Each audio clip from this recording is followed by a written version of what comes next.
Segundo libro de los Macabeos, capítulo 1. Primera carta a los judíos de Egipto. Los judíos de Jerusalén y de la región de Judea saludan a sus hermanos judíos de Egipto y les desean completo bienestar. Que Dios los llene de sus beneficios en recuerdo de la alianza que hizo con Abraham, Isaac y Jacob, sus siervos fieles. Que les dé a todos la disposición de honrarlo y de cumplir su voluntad con corazón grande y ánimo generoso. Que disponga sus corazones para cumplir su ley y sus mandatos, que les dé paz y que escuchen sus oraciones y se reconcilien con ustedes, y no los abandonen en sus dificultades. Esto es lo que ahora pedimos para ustedes en nuestra oración. Ya en el año 179, durante el reinado de Demetrio, nosotros los judíos les escribimos a ustedes. Nos encontrábamos entonces en medio de gran persecución y crisis que se desataron en estos años. Después que Jasón y sus seguidores traicionaron la Tierra Santa y su gobierno e incendiaron la puerta principal del templo y asesinaron a gente inocente, pero hicimos súplicas al Señor y Él nos escuchó. Le presentamos un sacrificio, una ofrenda de cereales, encendimos las lámparas y colocamos sobre la mesa los panes consagrados. Ahora les escribimos de nuevo a ustedes para recomendarles que celebren la fiesta de las enramadas en el mes quinto de Quisleu, escrita en el año 188. Segunda carta a los judíos de Egipto. Los habitantes de Jerusalén y de Judea y el consejo de los ancianos y Judas saludan a Aristóbulo, consejero del rey Ptolomeo, de la familia de los sacerdotes consagrados, que los demás judíos que viven en Egipto, y les desean prosperidad.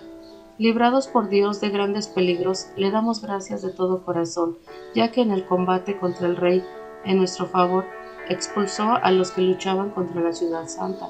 En efecto, cuando el rey fue a Persia con el ejército que parecía invencible, fueron descuartizados en el templo de la diosa Nanea, engañados por los sacerdotes de la diosa, pues fingieron celebrar matrimonio con la diosa. El rey Antíoco, acompañado de sus amigos, fue a ese lugar a tomar para regalo de bodas las enormes riquezas del templo. Los sacerdotes de Nanea las expusieron y el rey Antíoco se presentó con algunas pocas personas en el interior del templo.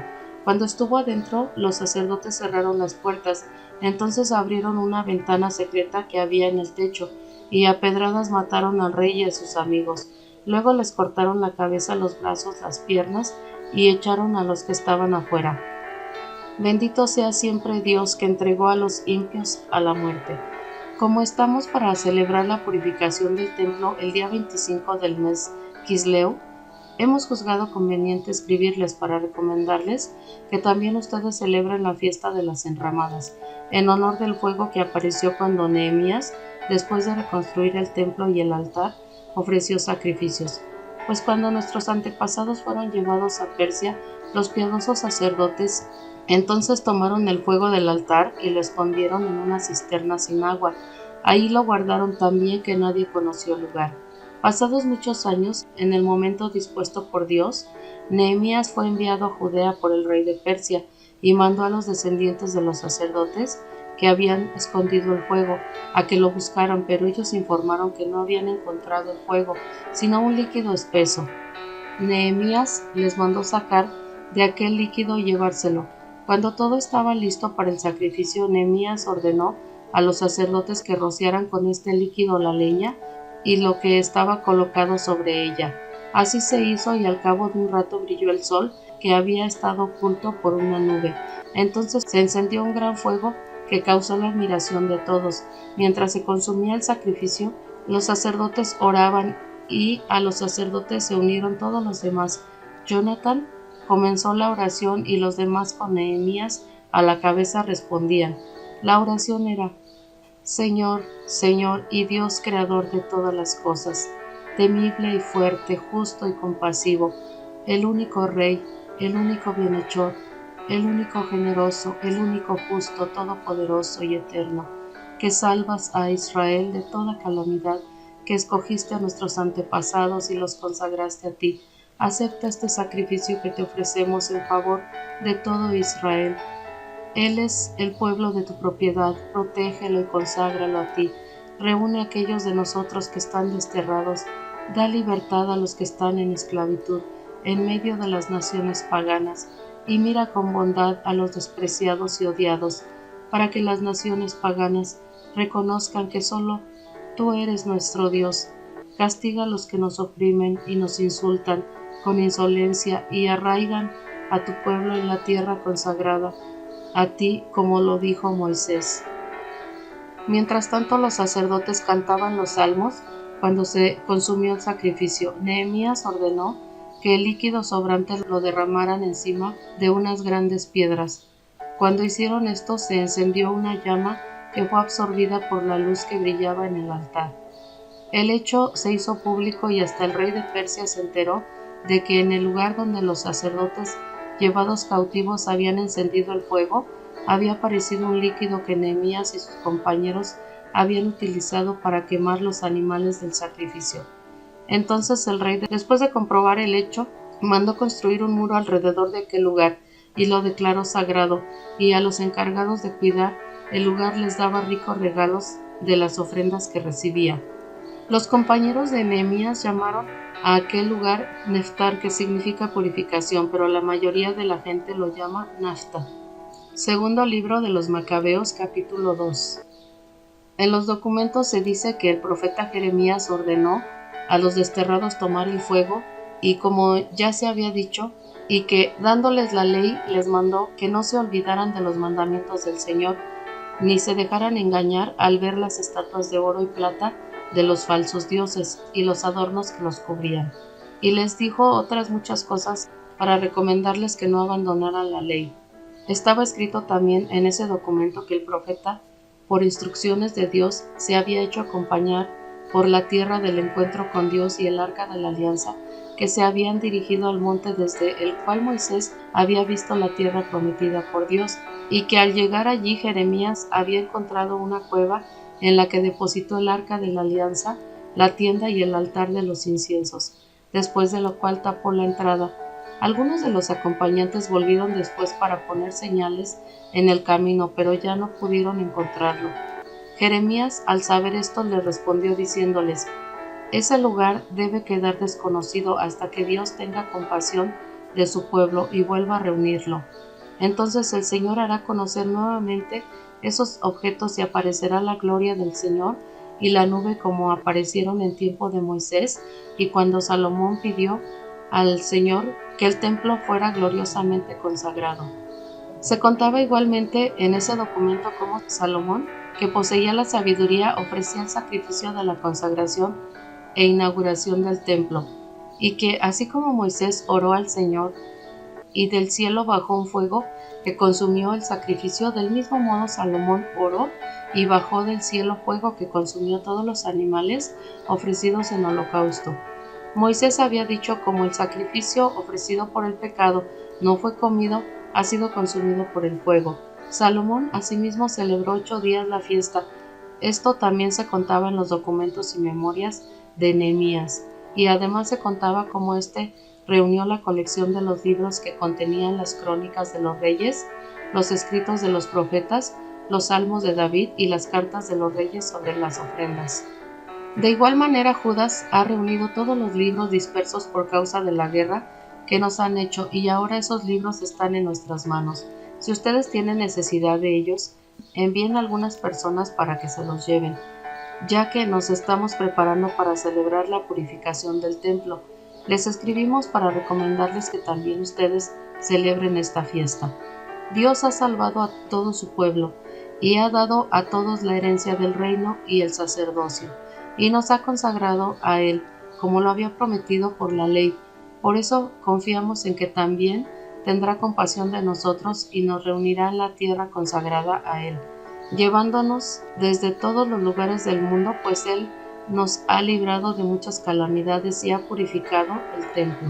Jasón de Cirene escribió la carta de Judas Macabeo y sus hermanos de la purificación del gran templo, de la consagración del altar, de las guerras contra el rey Antíoco Epifanes y su hijo Efator, y de las manifestaciones gloriosas que dio en favor de los valientes que lucharon varonilmente por el judaísmo, y de los cuales hicieron posible que estos, aunque pocos en número, devastaron todo el país e hicieran huir a los ejércitos extranjeros.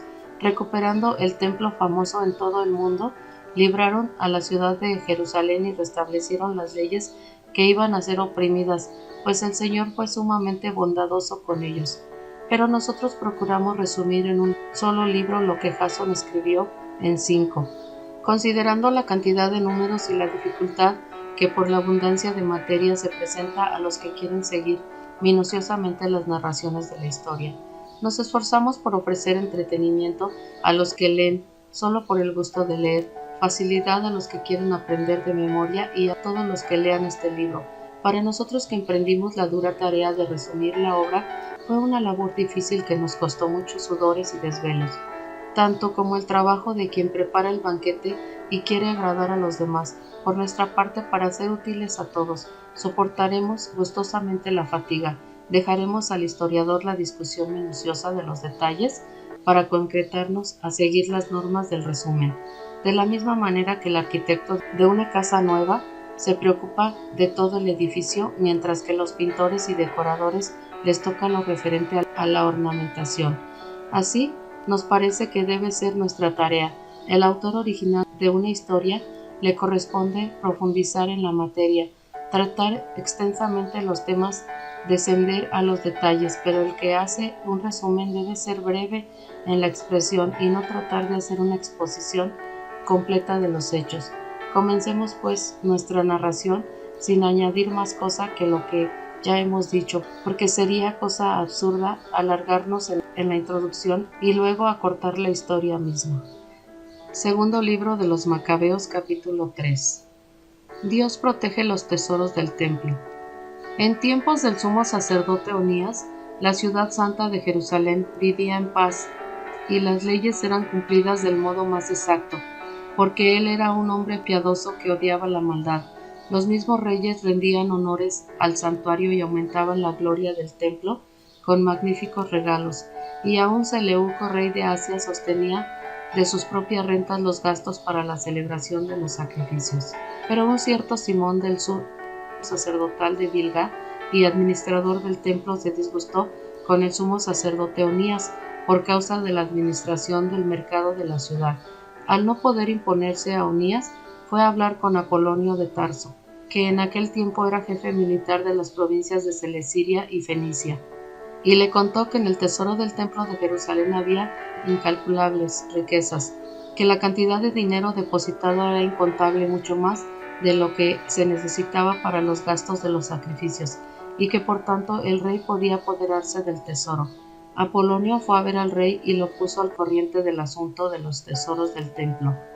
Entonces el rey confió a Heliodoro el encargo del gobierno, la misión de apoderarse de aquellas riquezas. Heliodoro se puso inmediatamente en camino con el pretexto de visitar las ciudades de Celesia y Fenicia, pero en realidad lo hacía para llevar a efecto las intenciones del rey. Cuando llegó a Jerusalén, fue recibido amistosamente por el sumo sacerdote y los habitantes de la ciudad, a quienes expuso lo que había dicho acerca del tesoro del templo, y manifestó el motivo de su venida. Preguntó entonces si era cierto lo que le habían contado. El sumo sacerdote le explicó que el dinero depositado pertenecía a las viudas y a los huérfanos, y que una parte era de Hircano, hijo de Tobías, personaje que ocupaba un cargo importante. Así pues, las afirmaciones del impío Simón eran falsas. Le explicó que todo el dinero depositado sumaba la cantidad de 13.200 kilos de plata y 6.600 kilos de oro, y que de ningún modo se podía cometer una injusticia con los que habían confiado en la santidad del lugar y en el carácter sagrado e inviolable de aquel templo, venerado en todo el mundo. Pero Heliodoro, en virtud de las órdenes que había recibido del rey, insistía en que el dinero debía ser entregado al tesoro real. En el día señalado por él, entró en el templo para hacer el inventario del tesoro. En toda la ciudad hubo una gran preocupación. Los sacerdotes con vestiduras sacerdotales estaban arrodillados delante del altar e invocaban a Dios, el autor de la ley, sobre los depósitos, y le suplicaban que guardaran intactos los bienes de quienes les habían dejado allí. El aspecto del sumo sacerdote impresionaba profundamente a quienes lo miraban. Su rostro y la palidez de su semblante manifestaban la angustia de su alma, y el miedo y el temor que se habían apoderado de él mostraba a quienes lo miraban el profundo dolor de su corazón. La gente se precipitaba en tropel a las calles para orar en común por el templo que estaba en peligro de ser profanado. Las mujeres vestidas de luto y con el pecho descubierto llenaban las calles. De las más jóvenes, que ordinariamente eran obligadas a permanecer en su casa, algunas corrían hasta las puertas y otras subían a los muros o se asomaban por las ventanas, y todas con sus manos levantadas al cielo elevaban su oración. Daba compasión ver a la gente de rodillas y en desorden, la preocupación del sumo sacerdote, presa de una gran angustia. Mientras se hacían súplicas al Señor Todopoderoso para que guardara intactos y seguros los depósitos de quienes les habían dejado en el templo, Heliodoro se disponía a ejecutar su decisión, pero cuando él y sus acompañantes se encontraban ya junto al tesoro, el Señor del cielo y de todo poder se manifestó con gran majestad, de modo que a todos los que se habían atrevido a entrar los aterró el poder de Dios, y quedando sin fuerzas ni valor, después se les apareció un caballo ricamente adornado y montado por un jinete terrible que, levantando los cascos delanteros, se lanzó con violencia contra Heliodoro. El jinete vestía una armadura de oro. Aparecieron también dos jóvenes de extraordinaria fuerza y gran belleza, magníficamente vestidos. Se colocaron uno a cada lado de Heliodoro y sin parar lo azotaron, descargando golpes sobre él. Heliodoro cayó inmediatamente a tierra sin ver absolutamente nada. Rápidamente lo levantaron y lo colocaron en una camilla. Y así a Heliodoro, que con gran acompañamiento y con toda su guardia había entrado en la sala del tesoro, tuvieron que llevárselo a cuestas, incapaz ahora de valerse por sí mismo, mientras reconocían claramente el poder de Dios. Y en tanto que por la fuerza de Dios aquel hombre quedaba derribado, mudo y sin esperanza de salvación, los judíos daban gracias al Señor, que había mostrado su gloria en el santuario, y el templo, en donde poco antes había reinado el miedo y la confusión, estaba ahora lleno de alegría y gozo por la manifestación del Señor Todopoderoso. Los amigos de Heliodoro corrieron a pedir a Onías que hiciera una oración al Dios Altísimo para que le perdonara la vida a Heliodoro, que ya estaba a punto de morir. El sumo sacerdote, temeroso de que el rey sospechara que los judíos habían atentado contra la vida de Heliodoro, ofreció un sacrificio por su curación, y al ofrecer el sumo sacerdote el sacrificio por el pecado, los mismos jóvenes vestidos con las mismas vestiduras se aparecieron nuevamente a Heliodoro, se pusieron en pie junto a él y le dijeron: «Da muchas gracias al sumo sacerdote Onías por su oración. El Señor te perdona la vida, y ahora que has recibido el castigo de Dios, proclama a todos su gran poder». Dichas estas palabras, desaparecieron. Heliodoro ofreció un sacrificio e hizo grandes promesas al Señor por haberle conservado la vida, y despidiéndose de Onías volvió con sus tropas al rey. A todos hablaba de lo que el Dios Altísimo había hecho y que él había visto con sus propios ojos. El rey entonces le preguntó a Heliodoro a quién podría enviar de nuevo a Jerusalén, y él respondió: «Si su majestad tiene algún enemigo o uno que conspire contra su gobierno, envíele allá, y si logra sobrevivir, volverá a su majestad despedazado por los azotes, pues ciertamente en ese lugar hay un poder divino. El que vive en el cielo vela sobre ese lugar y le protege. A los que van allí con malas intenciones los golpea y los hace morir». Esta es la historia de Heliodoro y de la conservación del tesoro del templo. Segundo libro de los Macabeos, capítulo 4. Simón, de quien ya se hablaba antes, que traicionó a su patria, propagando las falsas noticias acerca del tesoro del templo, calumniaba a Onías diciendo que él había atacado a Heliodoro y le había causado esos males. Se atrevió a llamar enemigo de los intereses públicos a Onías, el benefactor de la ciudad, protector de sus compatriotas y celoso defensor de las leyes.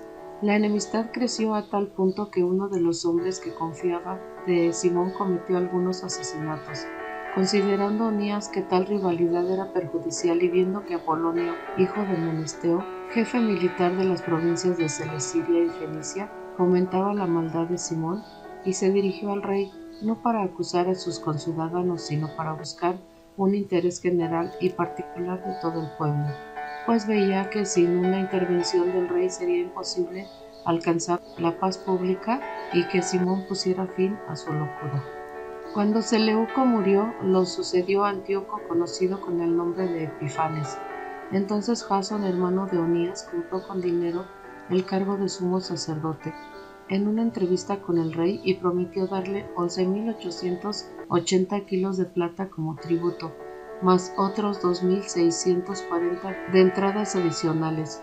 Se comprometió además de pagar casi 5.000 kilos de plata si le autorizaba el establecer por cuenta propia un gimnasio y un centro de deportes y cultura griega, y si daba a los habitantes de Jerusalén el derecho de ciudadanos de Antioquía. El rey le concedió lo que pedía, y desde que Jasón tomó posesión del cargo, fomentó entre sus compatriotas la manera griega de vivir. Renunció a los privilegios que bondadosamente los reyes habían concedido a los judíos por intercesión de Juan, el padre de Eupolemo. Este Eupolemo es el mismo que fue enviado a hacer un tratado de amistad y pacto con los romanos. Jasón suprimió además las costumbres conformes con la ley e introdujo otras contrarias a ella. Se apresuró a construir un gimnasio al pie de la ciudadela e hizo que los jóvenes más sobresalientes se dedicaran a los ejercicios del gimnasio. La extrema maldad del impío y falso sacerdote Jasón hizo que por todas partes se propagara la manera griega de vivir y que aumentara el deseo de imitar lo extranjero. Así los sacerdotes dejaron de mostrar interés por el servicio del altar y ellos mismos, despreciando el templo y descuidando los sacrificios, en cuanto sonaba la señal se apresuraban a ayudar a los luchadores a entrenarse con los ejercicios prohibidos por la ley. Despreciaban por completo los honores de la propia patria y estimaban en sumo grado las glorias de los griegos. Pero precisamente por eso se vieron en una situación difícil. Aquellos mismos a quienes se propusieron seguir y copiar en todo fueron después sus enemigos y verdugos, porque la violación de las leyes divinas no queda sin castigo, como lo demuestra la historia que sigue. Al celebrarse en Tiro, en presencia del rey, los juegos que tenían lugar cada 4 años, el malvado Jasón envió como representantes de Jerusalén algunos en calidad de ciudadanos de Antioquía para presenciar los juegos y les dio 300 monedas de plata para el sacrificio al dios Hércules. Pero ellos mismos pensaron que no convenía emplear ese dinero en el sacrificio, sino más bien en otros gastos. Así el dinero destinado por Jasón para el sacrificio en honor de Hércules fue dedicado por quienes lo llevaban a equipar barcos de remos. Cuando Apolonio, hijo de Menesteo, fue a Egipto para asistir como delegado a la coronación del rey Filométor, delegado, supo Antíoco que Filométor era contrario a su política y se preocupó por tomar medidas de seguridad. Por eso dirigió a la ciudad de Jope y de allí marchó a Jerusalén. Jasón y la ciudad le hicieron un gran recibimiento a la luz de antorchas y entre aclamaciones. Después Antíoco acampó con su ejército en la región de Fenicia. 3 años más tarde, Jasón envió a Menelao, hermano de Simón, antes mencionado, para llevar el dinero prometido al rey y tratar asuntos urgentes. Pero Menelao, al presentarse ante el rey, se ganó su favor haciéndose pasar por un personaje importante y ofreciéndole 9.900 kilos de plata más que Jasón. Logró que le dieran a él el cargo de sumo sacerdote. Tan pronto como recibió el nombramiento de manos del rey, regresó, pero no mostraba reunir las cualidades de un sumo sacerdote, sino los sentimientos de un tirano cruel y el furor de una fiera salvaje. De este modo, Jasón, que había suplantado a su propio hermano, fue a su vez suplantado por otro y se vio obligado a huir al territorio de Amón. Pero Menelao, una vez que tuvo el cargo, no se preocupó ya por pagar el dinero prometido al rey, a pesar de las reclamaciones que le hacía Sóstrates, comandante de la ciudad, a quien correspondía el cobro de los impuestos. Por esta causa, los dos fueron llamados por el rey. Entonces Menelao dejó en lugar suyo a su hermano Lisímaco, y Sóstrates dejó a Crates, jefe de los soldados de Chipre. Mientras esto sucedía, los ciudadanos de Tarso y de Malos se rebelaron porque las ciudades habían sido dadas como regalo a Antioquida, concubina del rey. El rey partió rápidamente para imponer orden, dejando como encargado del poder a Antíoco, uno de los personajes más importantes. Pensando que la ocasión le era favorable, Menelao robó algunos objetos de oro del templo. Unos se los regaló a Andrónico y otros logró venderlos en Tiro y en las ciudades vecinas. Cuando de buenas fuentes Onías se enteró de esto, se retiró a Dafne, cerca de Antioquía, lugar en donde no se podían atacar, y desde allí le reprochó a Menelao su proceder. Menelao entonces, acercándose en privado a Andrónico, empezó a urgirle que matara a Onías. Andrónico fue al lugar donde estaba Onías y dándole la mano le juró falsamente que no le haría nada. Onías se resistía a creerlo, pero al fin se dejó convencer y salió del lugar de refugio. Inmediatamente Andrónico le mató sin ningún miramiento por la justicia.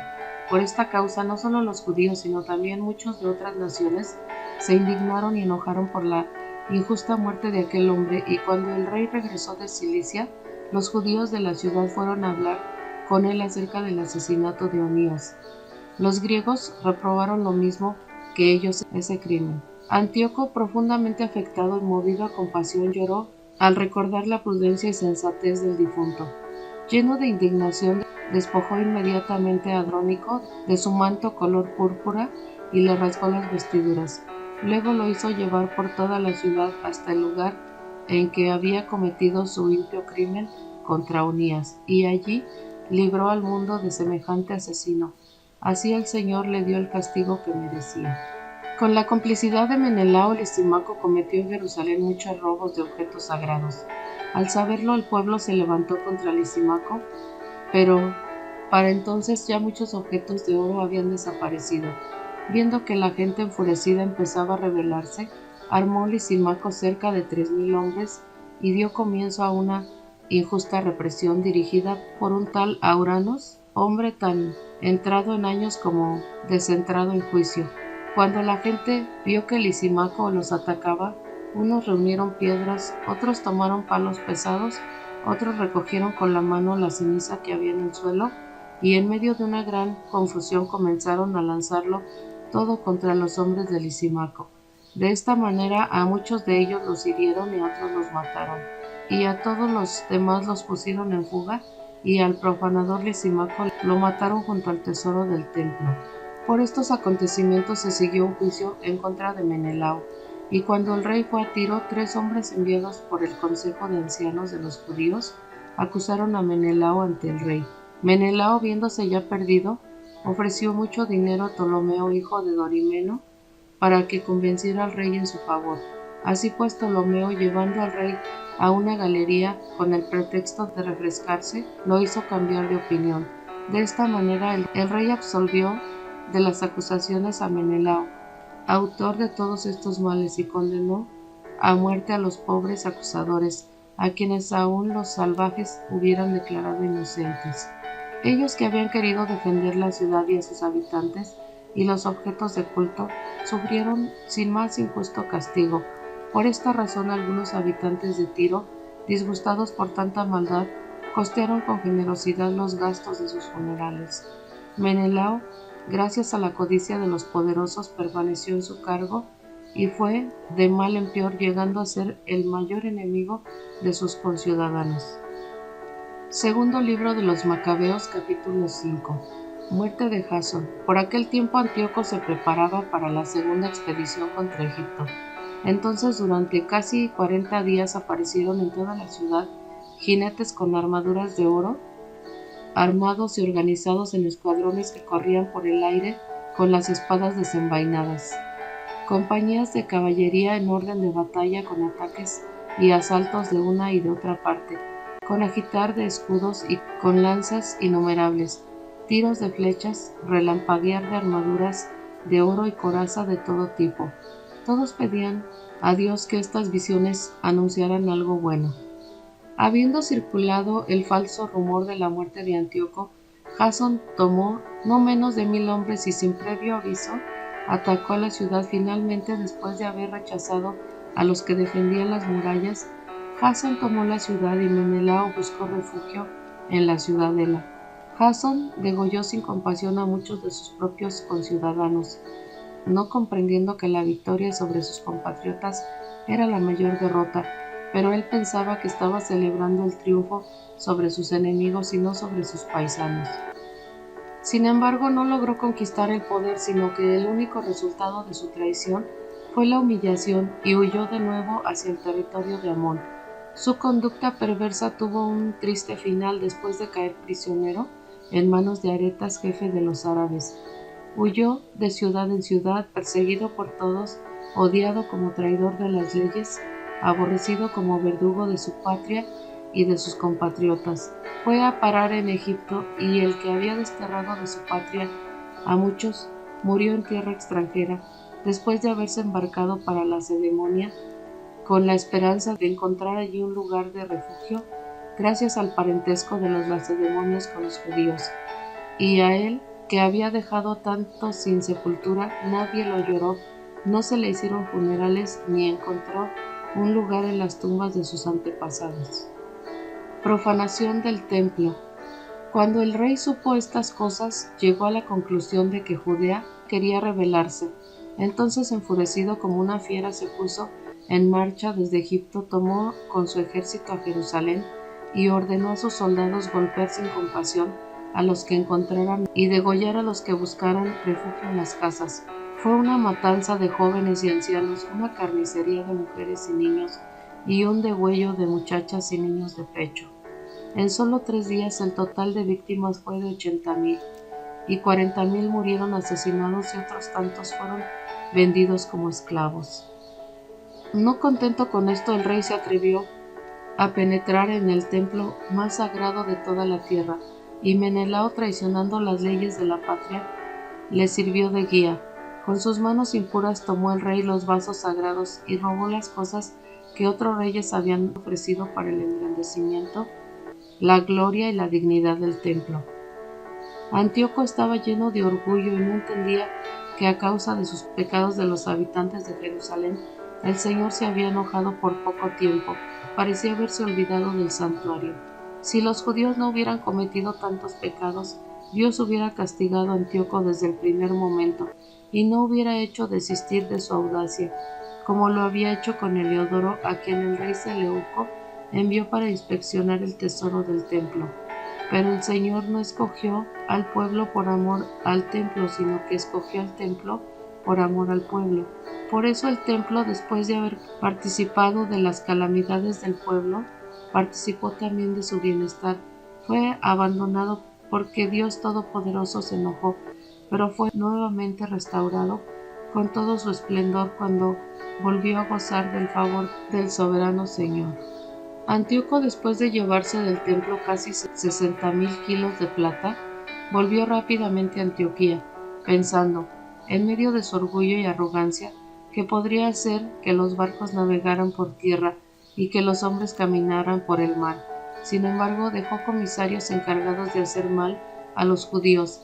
En Jerusalén puso a Filipo, natural de Frigia, de sentimientos más salvajes que el que lo había nombrado. En el monte Gerizim dejó a Andrónico, y además de estos nombró a Menelao, el peor de todos en cuanto a perseguir a sus conciudadanos. Era tal el odio que el rey sentía por los judíos, que envió a Polonio, jefe de los mercenarios, a Misia, al frente de un ejército de 22,000 hombres, con el orden de degollar a todos los hombres adultos y de vender a las mujeres y niños. Al llegar a Jerusalén, Apolonio fingió tener intenciones pacíficas y esperó hasta el sagrado día sábado, y aprovechándose de que los judíos estaban descansando, ordenó a sus tropas hacer un desfile militar, y a todos los que salieron a ver el espectáculo los hizo matar allí mismo, y recorriendo con sus tropas la ciudad, dio muerte a gran cantidad de gente. Pero Judas Macabeo se reunió con unos 10 hombres más y se retiró al desierto, y en aquellas montañas vivió con sus compañeros como los animales salvajes, y para mantenerse ritualmente puros comían solo hierbas.